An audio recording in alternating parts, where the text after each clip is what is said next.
Je me prénomme Patrice Teigny. Je suis Camerounais, résident aux États-Unis d'Amérique.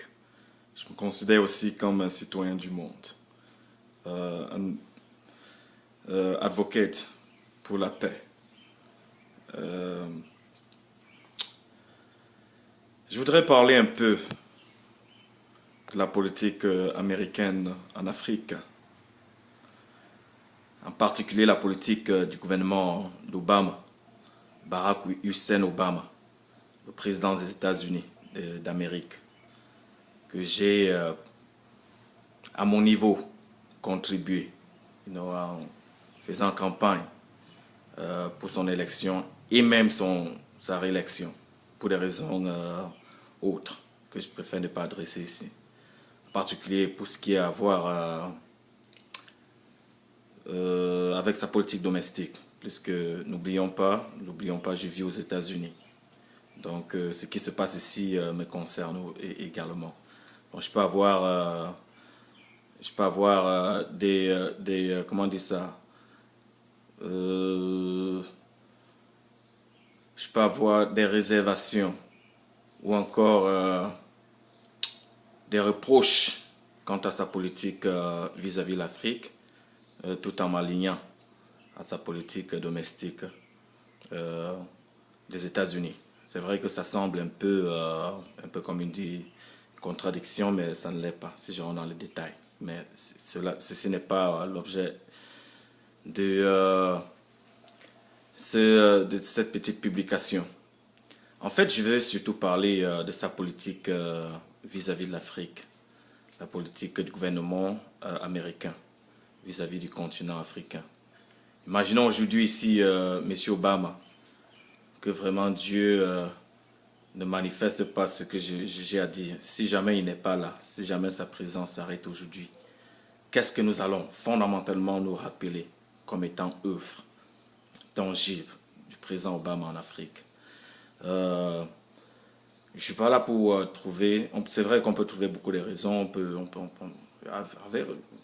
beaucoup des arguments. Il y avait raison qu'il avait déjà plein dans son plat quand il est arrivé, quand il est devenu président. Il a eu deux guerres, le pays en récession, le monde instable, la situation dans le Moyen-Orient et tout. On peut aller on et on et on. Mais le problème, c'est ce qui nous intéresse, c'est qu'est-ce qu'il a fait pour l'Afrique. Ok, je me permets premièrement de parler, ça c'est mon opinion propre, et aussi j'ai examiné, j'ai questionné, j'ai fait une petite recherche statistique là-dessus auprès de 1000 participants.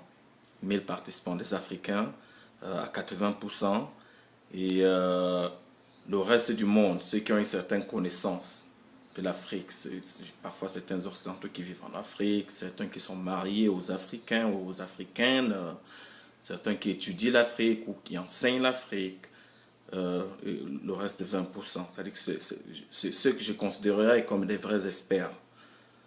Pas nécessairement dans le sens scolastique du terme, mais dans le sens réel du terme. Qui ont eu vraiment une connexion, comment dire ça, même pas si pas une connexion idéologique, mais une connexion réelle avec le peuple africain. Qu'est-ce qu'on vous dira d'Obama? Ce que la majorité des personnes retiennent. Je dis,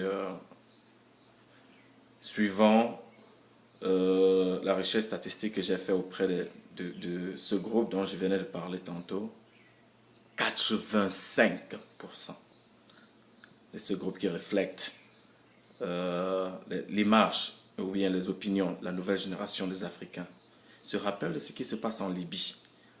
Le président Obama, nous pensons que nous savons que son père africain, ça veut dire qu'il a quand même une certaine connexion. Nous avons vu les photos où il était au Kenya, la père natale de ses parents. Chez nous, quand ton père détermine où tu es, bon, nous reconnaissons qu'il est le président des États-Unis. Mais il sait, il a aussi une certaine connaissance. Il n'est pas tout à fait naïf, il a une certaine connaissance de la réalité sur le terrain, autre que celle que les médias nous présentent. Il sait quel était le poids politique de Muammar Kadhafi en Afrique. Il sait quels étaient les investissements que Mohamed Kadhafi générosement entreprenait en Afrique. Hein? Il sait quel était le poids de rassemblement et d'estime que le président Mohamed, le leader Mohamed Kadhafi avait en Afrique. Il sait quelle stabilité les Libyens bénéficiaient. Okay? Ils avaient un système qui était différent, on n'a pas cherché à comprendre. Je ne dis pas que c'est le meilleur système que je voudrais pour moi, mais le peuple libyen, ils avaient quand même pas les mêmes problèmes que beaucoup des autres pays que nous supportons et respectons même.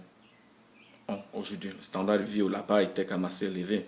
On peut même entrer dans le site de la CIA et puis analyser ces données. Ok. Beaucoup retiendront le chaos qui se passe aujourd'hui en Libye. En Libye, regardez les nouvelles. Nous savons ce qui s'est passé à Benghazi. Même un ambassadeur américain a perdu la mort.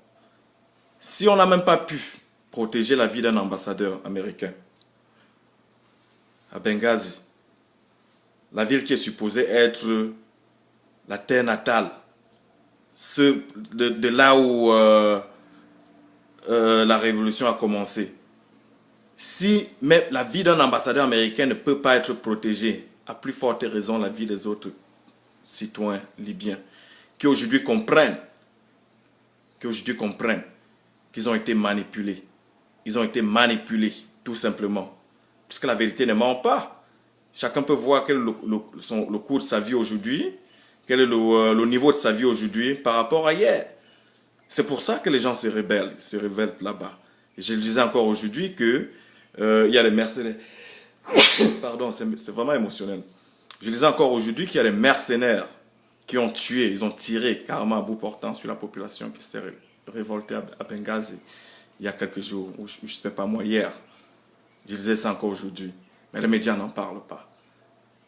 Qu'est-ce qui se passe? Nous avons perdu les médias n'existaient plus. Les médias n'existaient plus. Aujourd'hui, nous avons juste des cellules de propagande contrôlées par les multinationales. Et ceux qui sont totalement omnibulés par cette idée de globalisme du gouvernement mondial, de la nouvelle société.